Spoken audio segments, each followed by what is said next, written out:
right, welcome everybody listening from all around the world, all around this beautiful blue-green planet we call Gaia. Welcome everybody listening here in Australia, this beautiful country of ours. Welcome to the Mystic Drop, where each week we try and journey down the road less traveled by, as the great Robert Frost once poetically put. I'm your host, Roberto Roya. Joining me today is Stephanie Warburton. Steph is a highly renowned and sought after Australian-based psychic, medium, and energy therapist.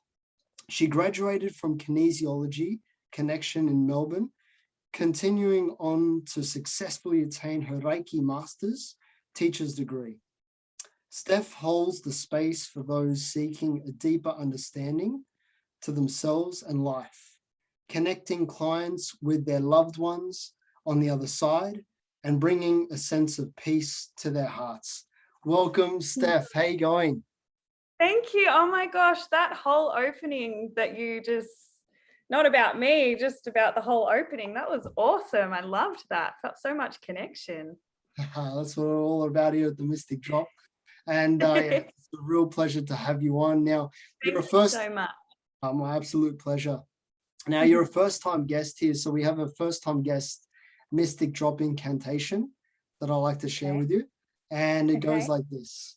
We are two cosmic spiritual beings sitting around the campfire. Two drops of light from the Great Spirit. Truth is our path and wisdom is our teacher. We start with a salute. And now we're at a magic flow. Love that. What are you drinking? Bit of a Malbec. A Malbec red wine. Oh, love it. Love it. So, hey, there you go. Salute there.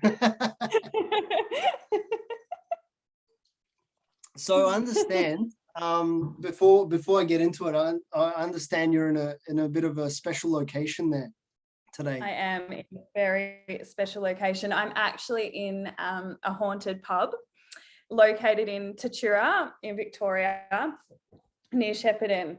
And I actually grew up in this pub, so it's kind of cool. My parents owned this pub as when I grew up, and it's probably one of the the first spirit encounters that I ever had as a kid.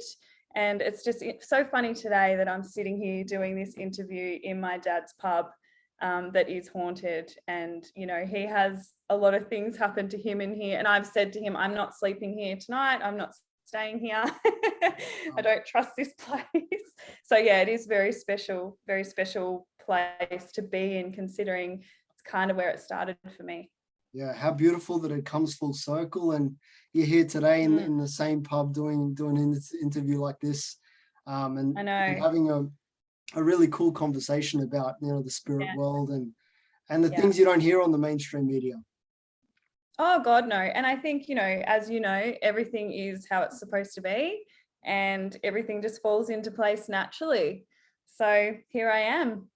Beautiful. What a beautiful story. And then it's going to get deeper right now. So I can feel it. So I understand from your own journey and reading up about you, many millions of people from around the world have experienced encounters with some like to call it alien beings, I like to call them star beings, because I think that as a human family, we've got such an intricate relationship with them. Like we're connected to them somehow. They're totally. They're family members in some way, you know what I mean? I believe that. Yeah. So where did it all start for you, your first contact with these beings? So my ever first sighting, I guess, was I wasn't actually into this work. I mean, I'd always believed, growing up, I'd always believed that there was something, right? That didn't even cross my mind that it wasn't a thing. So for me, that was just normal to believe in ghosts or aliens or whatever. That's just normal to me. I didn't know that people didn't believe, you know. And my sister, who is she's 9 years older than me, she moved out of home and moved to Melbourne, and I stayed in the country with my family, obviously, and she would come home and tell us about all these experiences and whatever, alien sightings and UFOs and whatever. But the first time I saw one, I was driving home from a friend's house. It was really early in the morning. I think it was about 5 o'clock, and I had to go to work. And I remember I was pulling up to some traffic lights, and there was a car next to me, and it was really early, so not many cars on the road where I was at that time. And I just happened to look up, and I just saw this massive light, it was just hovering, and it just all of a sudden went to pieces and then come back together. And I got out of my car, and I looked at the person next to me who was a tradie, and we both got out, and I said, did you see that? And he's like, yeah, what the hell was that? And at that time, I wasn't into as far as I am now, like I wasn't to the depth that I am now. So for me to see that, that was quite huge, you know. And we kind of had a bit of a laugh about it. And then on the radio, they started talking about it. So obviously people had called up and said, you know, they'd seen this, whatever, unidentified object, whatever you want to call it. And then it wasn't until I was a cop, so I was a police officer for a while, and I was driving down the back roads in the country where I was policing. It was a night shift, and my partner next to me, my cop partner, you know, we were in the back of the country roads on the dirt road, and the same thing. We looked up, same thing, saw the same thing. Went apart, came back together. And I said to my partner, who was a guy, and he said, oh my God, what the hell was that? Oh, it was nothing, it was nothing. But to me, I was like, no, that's, you know, that's something. They're connecting with us. They're all around us. So that was my first ever, or my first two ever experiences seeing that, I guess. Right. Okay. So it's crazy with you when people see UFOs, especially multiple, you know, over the years, it's different variations, you know, different size, different shapes. But for you, it's exactly the same thing. Exact same. Yeah. Exact same thing. Yeah. Exact. And it, another experience that I've had recently, actually in the last 2 years, and I've had other, but this is just sighting of the UFOs. There was 3 lights where I lived out in Nyora in Gippsland, and there was 3 lights. I stood on my balcony, and the 3 lights were kind of going in a figure 8, just going back and forth, and I didn't think much of it. Obviously I thought of it, but I was like, oh, that's really strange. And I thought, oh yeah, they're back again, you know. And then I happened to get on the Facebook page of Nyora, and people had been commenting the exact same time the previous year they had witnessed that as well. So it's funny that they had come back at the exact same time, the exact same date each year, which I thought was quite interesting too. Yeah. So through your mediumship and psychic, have you had like conscious experiences with these beings of whoever they? So tell us the story. Oh, so I think the first time I was able to speak with them telepathically in my mind was my partner and I at the time. We were watching a doco on aliens and all that kind of stuff. And that was when I was, you know, I was 4 years into my psychic medium stuff. I was seeing clients. So, you know, I knew how it worked for me. I knew what I was hearing. I was pretty confident with it at that stage. And I was really scared. I didn't want to go to bed because I was like, oh my God, what if these things pop up in the windows or whatever? You know, when you watch TV, you get brainwashed as to what to believe rather than what you see and feel.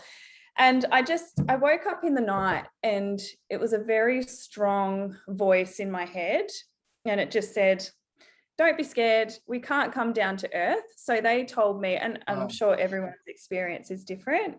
They said to me, we actually can't come down to earth. So you don't need to worry about anything in the windows or seeing us. We physically can't come down to earth, is what they said to me. And that was pretty much, and they just said, don't watch the TV because it's not true. So I didn't watch anything on them after that. So that was my first telepathic experience with them. Right. Okay, so Yeah. when they say they can't come down, because obviously there's been ships, all different shapes and sizes that have been seen from all around the Mm. world. Have they explained over the years to you what the ships are? No, they haven't. My really good girlfriend, Jade, who I'm sure that you would actually love to talk to. She has an amazing connection with them, Yeah. and she's seen the ships like pretty much close to her. They've come to her, and she's sat out in the middle of nowhere in the desert and watched them do their work. Yeah. So so she's amazing. I mean, that's her story to tell. I can't say that. But I don't know what the ships do myself. I've only spoken to them as a being telepathically. Yeah. And how has that relationship evolved over the years?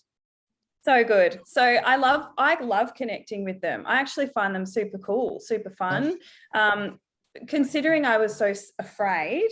Yeah. And I think I was afraid because, you know, sometimes we are afraid of the unknown. Yeah. To going, I want to communicate with these guys all the time. Like, I know that they're here to help us. Like, they tell me things, they, you know, communicate, even with the whole COVID stuff that's going on, you know, they give you a sense of peace. Like, they're definitely around, and I can definitely feel them. So probably the main experience that I've had that was quite profound, and I've never actually experienced anything like it. Last year, I moved to New South Wales. So I moved to Batemans Bay, and I was in a really, really bad headspace, and it was quite depressing, and I just didn't know what I was doing, where I was going. And so as I'm talking to you, I'm just making sure that it's okay for me to tell the story. I'm asking them. So I'm just wanting them to be okay with that. But I said, you know, I was in a really bad place. My sister lives in Batemans Bay, and was really depressed, and I was not coping.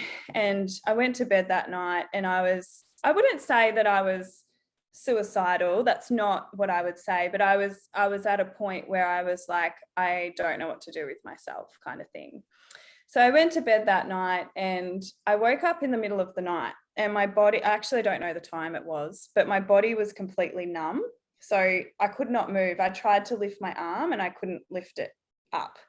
And I tried to think, I need to check the time, but I couldn't think. So it was like this is going to sound really strange, but it was like my brain had been taken over. Wow. And all of a sudden I just got, it's okay, we're healing you. We need to fix a brain gut connection in your body. Yep. And I was like, well, and I started to panic, because I was like, well, what the hell is going on? Because I couldn't move.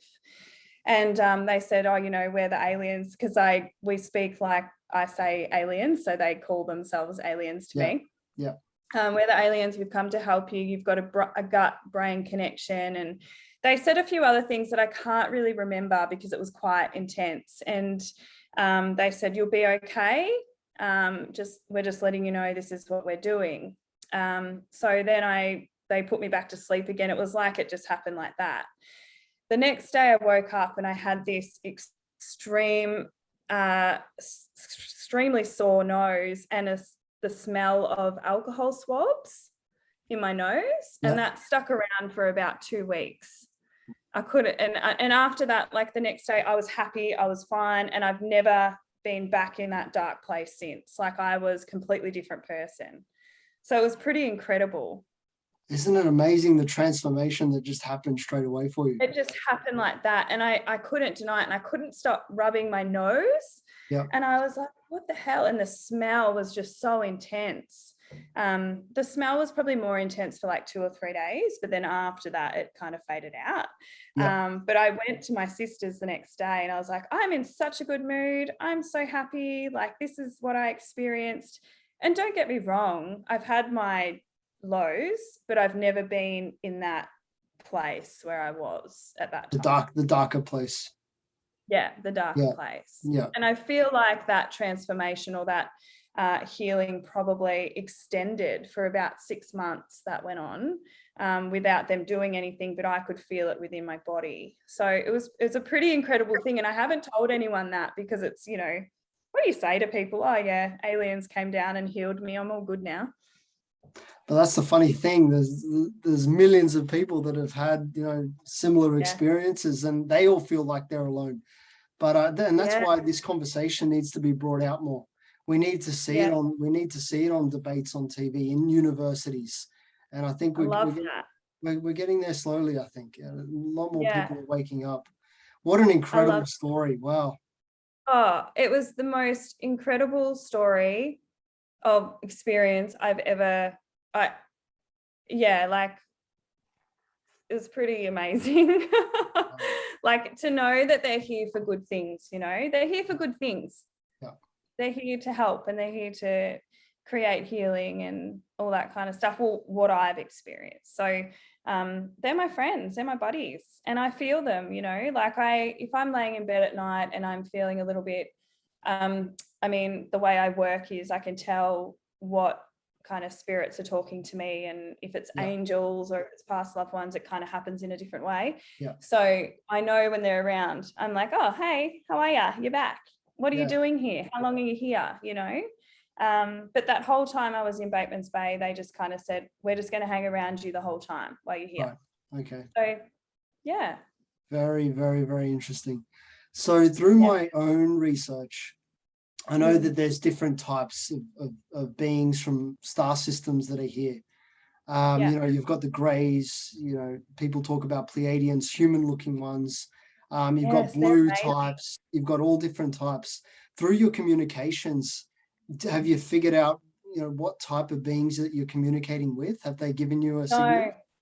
No, I haven't, but because I haven't looked into it, to be honest. I didn't even know that there was different, like I didn't even know that there was different kinds. Oh, okay. For me, well, because that kind of isn't my thing, you know. Yeah. It is my thing, but my thing's psychic mediumship. Yeah. I just assumed they're all the same, you know, like, but now that you've said that, I'm gonna get that information. Yeah, that will be really interesting to know what culture they're from. Well, wow, okay, this is great, because I've spoken to Palladians before. Wow. Yeah, I've had a lot to do with them at the start of my kind of psychic medium journey, healing journey. So it's definitely not them. How did you know? What signals did they give you that they were from Pleiades? I saw them. You saw them. How did they look like? So the Palladians, are you talking? Yeah, Pleiadians, yeah. Yeah. So I saw them. They were just like long, really long, tall, like glowing beings. Didn't really have any structure, just tall, huge, glowing beings. And I asked who they were, and they said Palladians. So I mean, I don't know, but that's what I definitely was connecting with. And what happened in that connection? Did anything? That was like that was when I first started this stuff. So I was actually sitting in a group, like a meditation group, and you know, we brought them through as a group. So at that stage, I wasn't aware of much. I wasn't aware of anything outside of like dead people, really. So that was probably my first awakening to there's more out there. So the feeling was they came around us holding hands in the group and kind of just made us feel safe. That's all I got from it, that I just felt really safe. But I only saw that in my third eye. Yeah. Wow. There's a lot of talk these days about disclosure. You know, that we're gonna be told finally that we're not alone. We've never been alone. What does disclosure mean to you, and what sort of world do you see once we have disclosure? Once we pass that checkpoint? I don't think. As you talk to me, I kind of tune in. I want to know, you know, I want to hear it from them. I feel like it's no change. I feel like it's still an ego-driven world. And unfortunately, we kind of get not left behind, because there are so many of us that believe and are true to ourselves and connect on this level. I think that they would be a part of that, you know, but I think the ego-driven world is so big that it's so hard to kind of break through that, you know. So I don't see much change. I just see more connection for us people, like-minded people. I see that being very strong. That's a beautiful message. Yeah, That's what I feel. I don't feel like they're on there. I feel like they're on our side, you know. yeah. I feel like they're kind of. I think they're with rooting for us at the end of the day. They want us. They Absolutely. want to see humanity succeed. You know, they Yeah. past that point where we failed before. And they, you know, failed before.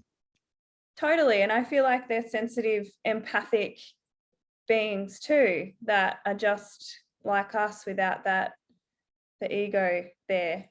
Yeah. So going to your psychic and medium, how did all that start for you? Oh my gosh. How long have we got? Oh no, let's go. Okay, so I guess I just always believed, like I said to you before, to me, ghosts were a thing, you know, like growing up, that was just what I believed in. And my mum brought me a set of angel cards when I was young, and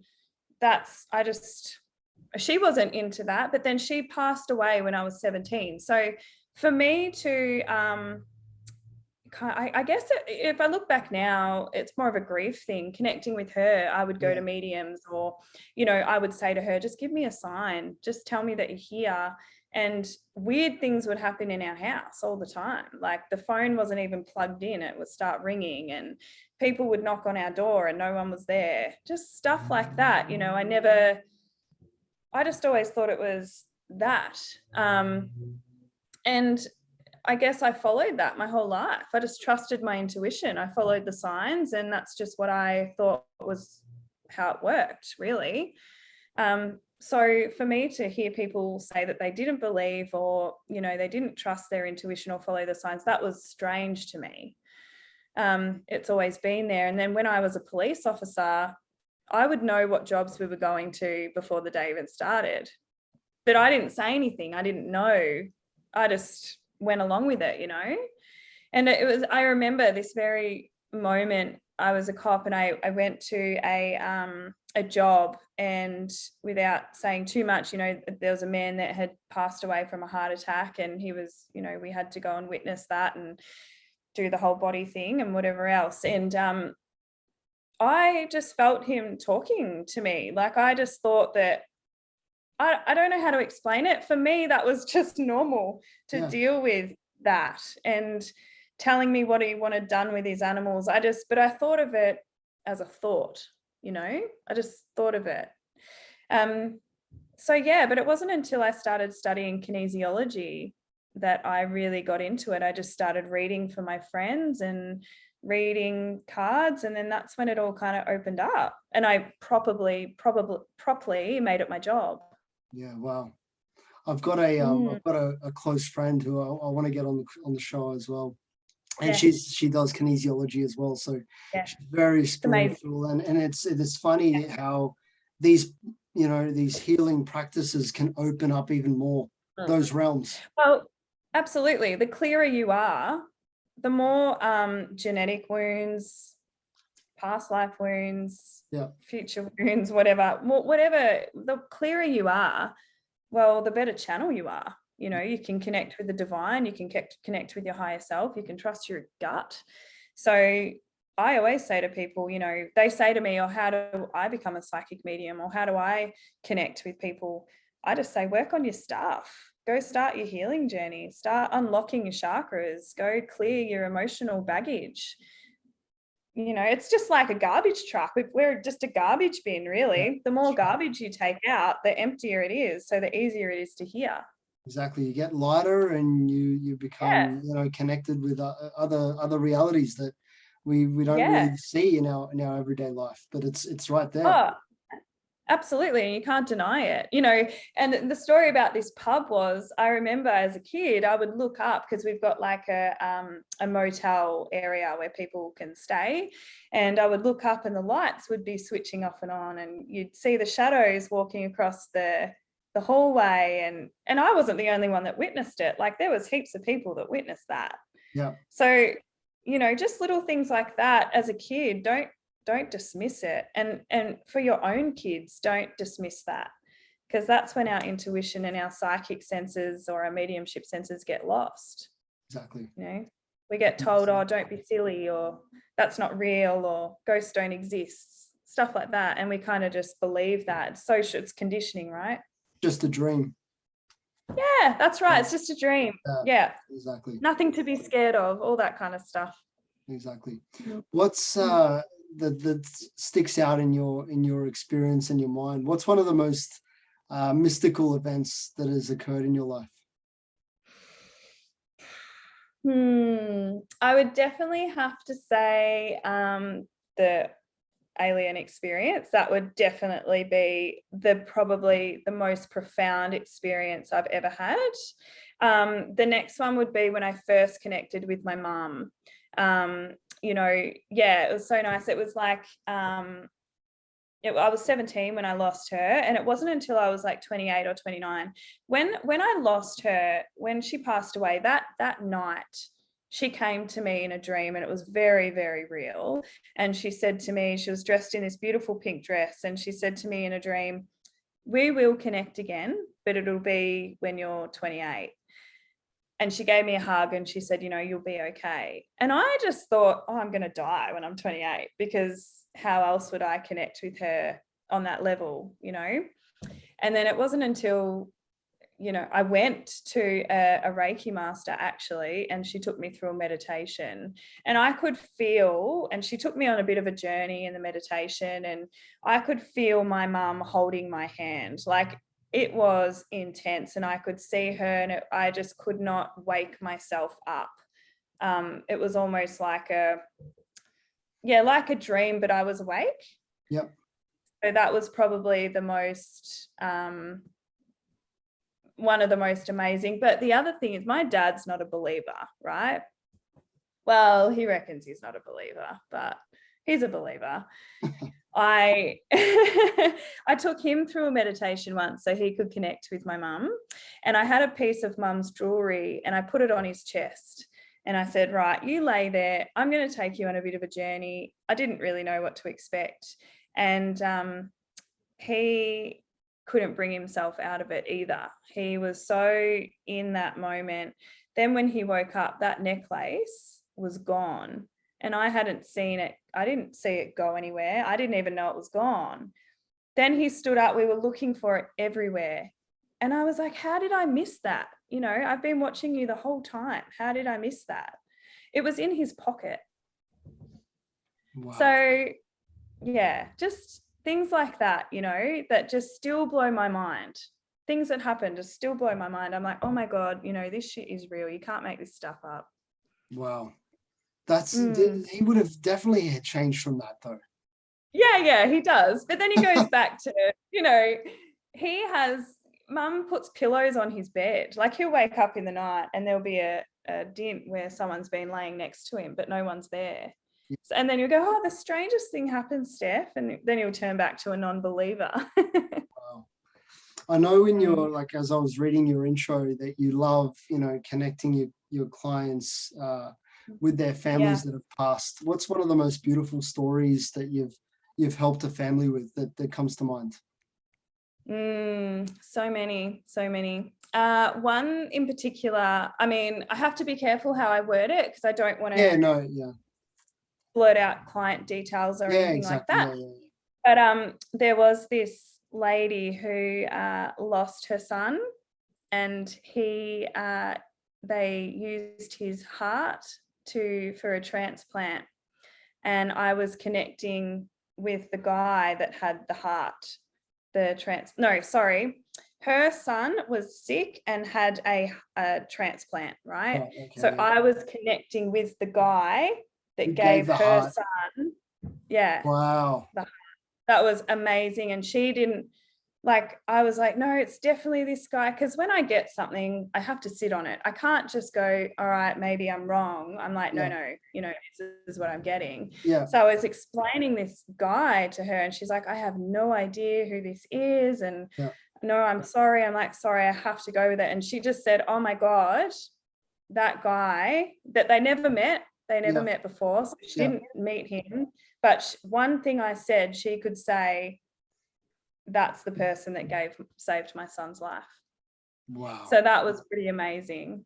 Wow. And what was his energy to that? Was he like, it was so loving. He was happy to help the little boy. Wow. Because he had obviously passed and from an accident. And he was a donor. So he just came through to be like, here I am. And just sending his love. He was so grateful, I think. Grateful for the gift of life that he could give to that little boy. That's beautiful. That's beautiful. He was. So that was one of the most memorable readings I've ever done. That was really, really amazing. There's been so many, especially suicides. I've done a few murders. The murders have been pretty cool. But none that really kind of stick out like that. That was pretty cool. Going to what you just said, to murders, especially murders and suicide, the dark aspects of the afterlife. I think a lot of people are very curious about all that. You know, what happens to that person's soul? What experiences have you had with those souls that have got stuck and have made that dark choice? So glad you brought this up, because I always teach my clients and my students that there is no such thing as darkness. There is such thing as being stuck. But there's no such thing as being dark as darkness. The best way for me to describe it is they just want to be heard. Spirits just want to be heard. And say someone's been murdered or committed suicide, they can cross over. They're crossed over. But when I get an energy that is stuck, I actually get very dizzy, and I can feel that dizziness for about 2 days before I actually read for someone.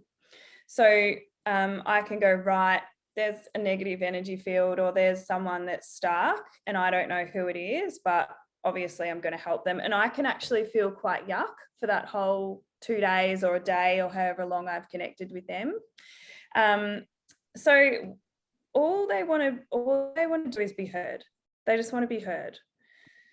So once again, I'll try not to give too much information, but I knew a girl who was having a really bad experience with a spirit for a long time. And it was to the point where it was quite physical. And at that point, I was a bit frightened because I didn't know how to deal with that, and I didn't know what that was, but it turned out to be a great learning lesson for me. And that spirit, I got home one night and all my lights in my house were on. And I was like, what is this? And I actually got quite freaked out, because I was like, oh my God, that spirit has followed me. What am I going to do? Like, I was petrified. So I thought, right, I'm going to deal with this. So I sat down and I meditated and I did some writing, and he told me that spirits that are stuck just want to be heard. And the reason why they perform physical acts, like, on YouTube, you see spirits throwing tables across the room or throwing glass or moving objects. That is either two things. Either they're trying to be seen and heard, or they're being aggravated. Right. Yeah. As soon as they get through what they want to say, all you have to do is ask them to, okay, you're safe. Thank you for your message.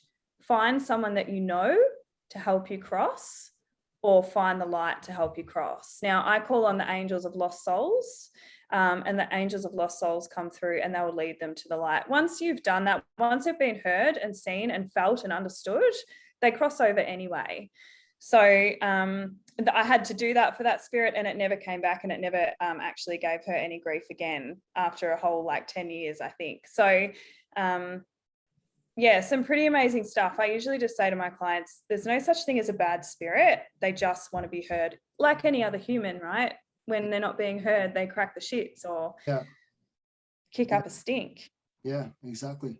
That's fascinating. That is so fascinating to hear what the journey that those souls have to take to get to the light, you know? Yeah. And sometimes it's just they've got one thing to say or to pass on one little message, you know? And I think most of them that I have worked with have come from Ouija boards. Yes. So that, which I used to do left, right, and center as a kid. Like, you know, you grow up, you don't think about that stuff. I've never, like, I've just heard so many stories and I've never touched it. You know, you don't know what you're going to bring in. Yeah, do not recommend. No. Talking about past lives, have you dealt with a lot of that within yourself as well? Yeah, I have. Yeah. What sort of connections to other parts of history or even other worlds are you connected with? Once again, great question. I'm pretty like with the alien stuff, I don't really look into anything. I don't go and research what I'm actually looking into, because I find when I do that, I lose my belief or my sense of what I feel. So in my healing sessions, so my energy therapy sessions, we do a lot of we can do past life stuff if it comes up. And sometimes I'll see people being knights or, you know, for me personally, I've seen myself as a witch and I've been locked up and chained pretty much. So I had to go and do the work to undo the chains and be comfortable with who I am and what I do for work.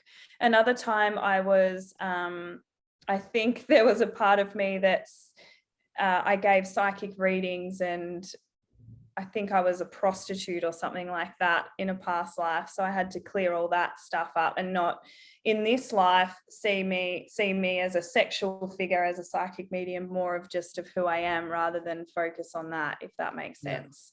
So many aspects of past life, knights and armor and horses and castles and all that kind of thing. It's pretty incredible.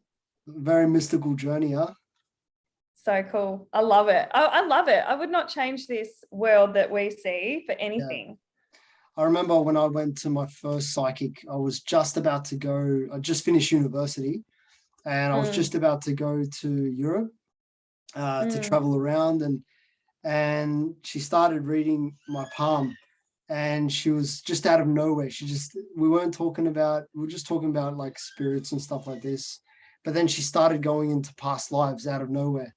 And she said to me, "You've been burnt, hung, shot, drowned." And she just kept going. And I was like, "Are you serious? Wow. How much shit have I got myself into?" You know? And but I've always felt that. I've always felt like but you know what? Those it's all relevant to this. Sorry, go, Doc. You go. It's all relevant to this life. Yeah. You know, everything we felt in a past life, it's all relevant. Exactly. It's all connected. What is being a medium? What's the purpose, in your opinion, of reincarnation? I don't know. I just don't think anything goes away. Yeah. And that might sound really broad and bland. I just don't think anything, it's to live and learn lessons, obviously, I feel, and to break that down. I just see everything as being continuous, you know, and we live and learn, and we learn different lessons in each lifetime. And have you heard of the Akashic Records? Yes. Yeah. I'm very fascinated with all that. I work with them very closely with my clients. And, you know, whenever we go in there and we look at the bookshelf and we go in there and we do all the redecorating of your bookshelf or taking out past lives and all that kind of stuff, all I get is everything's just continuous, just continues on, and you just learn a lesson each time. Yeah. And I think like talking about the Akashic records. I think I'm one of those souls that when I do go home, it's one of the first places I go to, because I'm such a curious soul. Like I want to know where I've come from, what experiences have I had in the past, and what I've learned from that as well. Oh, absolutely. And I could actually imagine you doing that, going straight to that place and having a good look. And I think it's sorry, so you go. So, that's all right. Oh, we've got so much to say. It's so fascinating, the whole thing. Yeah, exactly. And I always wonder, like, when we pass over, do we find out all the secrets that we want to know in this life, especially if you've got that mystical mind? Nah. So it's still, you believe it's still all buried. Yeah. For us until to discover. You come back. Yeah. Wow. Yeah. Absolutely. And I think one thing to remember too, this goes for people that have lost people and there's fights in the family, you know, someone passes and sometimes there's issues with money or, you know, arguments on property and all that kind of stuff. When someone passes, they go into bliss. They go into, you know, light and heavenly feelings and love and bliss. It's us down here that hold the ego emotion, the fear, the anger. They don't care. They just want us to be happy. It all goes away. Yeah, they're good. Yeah. We down here are not good because we're stuck in that still learning process, that fear, that mentality of I want more, or what if, or what do they think kind of thing, when really if you just clear that, become that clear channel, you understand that we too can feel like that. At what point does a soul have to get to for it without the need of incarnating anymore? Yeah, that's a really good question, because I don't know. I can't answer that. I don't know. I've not experienced that before, but what I have experienced is people not coming through. They've either chosen to come down quite quickly, or they've reincarnated really quickly, which means, say, their daughter is wanting to connect to their dad just won't come through. I feel that he's already reincarnated. Yeah. So he's like, right, I've come down quite quickly. So I just feel like, once again, it's continuous and you just pick your time. You know, spirits go up there and they sign over, I'm going to stay around. And I'm like, my mum, for example, she's up there. I don't feel like she's going to leave our family or reincarnate anytime soon. You know, she's going to wait for everyone to get there before that happens. Yeah. So I think that they have a choice and a timeline on when they choose to come back. Do you believe she's part of your soul group? Oh, for sure. Yeah. I have 5 main guides and they've all introduced themselves at different times. And she's definitely my gatekeeper. Yeah. Beautiful. Yeah. Yeah. And I lost my old man about 7 years ago. So I know what you've gone through. I know what many others gone through when you lose a parent at such a young age as well. Absolutely. And I'm sure that you've had many connections. Oh, yes. 100%. 100%. Isn't that nice though? Like, isn't that nice that you have something to believe in? I feel like I've always, even I'm like you. Since I was a little kid, I always felt it. I always felt that there's something more. It's not just this life. Yeah. Which leads me to the next question. How have you come to understand what God is? I like to call it. I was born up Catholic, so very religious, but I've matured into spirituality more. So I like to call it the Great Spirit. What have you come to understand what the Great Spirit is? The universe. But in saying that, I still refer to God. Like I say, God is everything, is the universe, is us. Yeah. It's a higher power, you know, I just say a higher power or God that is us. Higher power or the universe is what the terms that I refer to. Yeah, beautiful.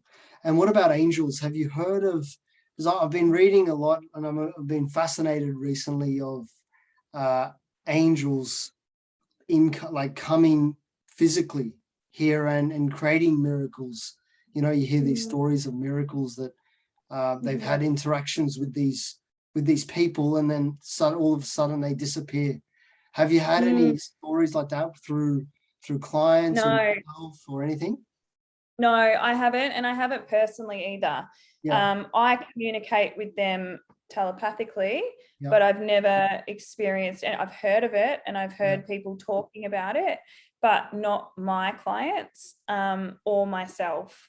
But I definitely believe that that is a thing. And once again, I think it's just a different belief system, a different faith, but at the end of the day, it's all the same, you know? Yeah, yeah. So what's your relationship with the angels that you work with, and how do you implement them into your psychic and mediumship? So Archangel Michael, you know, everyone uses him for protection and all that kind of stuff. I guess Archangel Uriel, all that kind of stuff. The archangels are who I'm big on using, and that only, I feel like when I started this work, I got introduced to so many different things. Like I was introduced to the Archangel team, and then I was introduced to the fairies, and then I was introduced to like the Palladians and all that kind of stuff. And then I just got to know them, where now I just go with the universe. I feel like it's all one. Yeah. But when I used to teach my psychic medium course, I very much introduced the angels individually and what their purpose was. Yeah.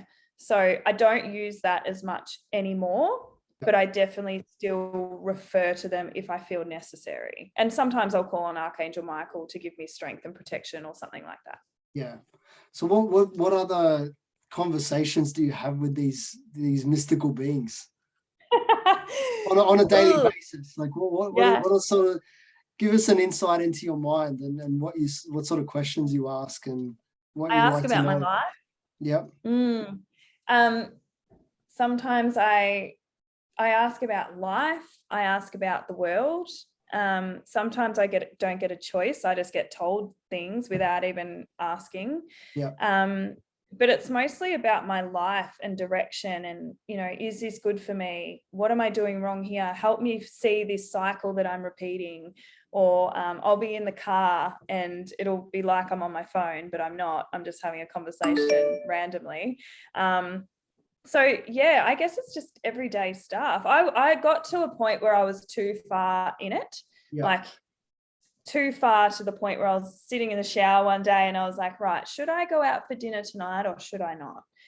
Where I'd forgotten all human aspects of Steph. It was all spirit. I wanted to be in spirit world. It was all everything, followed everything they said. And I had to go through a time where I really had to separate that and go, no, wait, I'm here having a human experience. I don't need to ask them everything of every day and get confirmation of everything. And that, I think, comes with anxiety, you know, wanting to know the future and that you're doing the right thing. I had to take a step back and go, actually, I am human and I am having a human experience. So I had to be careful with what I was asking, what I was doing. It is hard, to find that balance. I find it in myself as well. You know, I'm fascinated by all this stuff, and we're having a human experience, and we've got to live that human life too, and not always be in that spiritual headspace. Oh yeah, like, oh my God, I could stay up there all day. Oh, me too. Me too. I could have this conversation every day. Steph, just ground yourself, come back down to earth. Yeah, exactly. That's right. Yeah. What are some of the greatest lessons you've learned in your life so far, and you, not just this life, but other lives and your journey? That everyone is on their own journey. And I know that sounds really simple, but I don't judge anyone. Like, everyone has their own shit. We all have to unpack. We've all learnt different lessons in different ways. And someone once said to me, you know, prisoners, say, right? People that are in prison for the worst of things.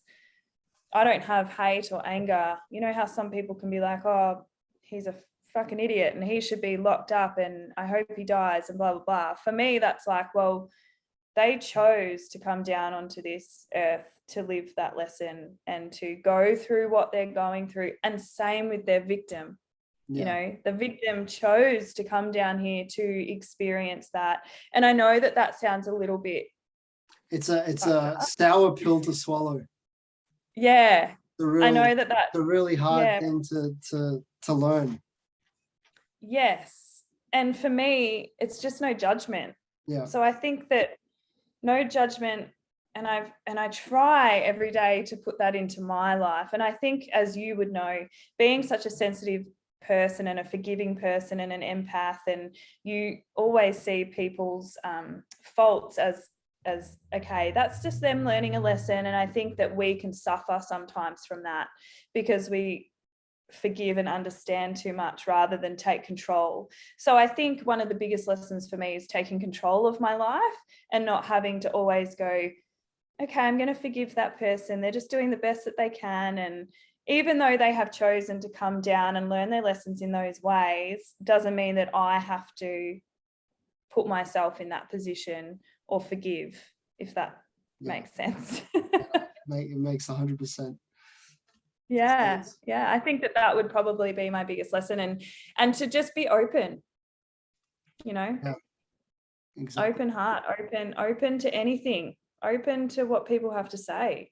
To people that are thinking or contemplating, becoming a psychic, what sort of guides and lessons you could share with them? If they are wanting to, everyone is, right? Everyone already is a psychic medium.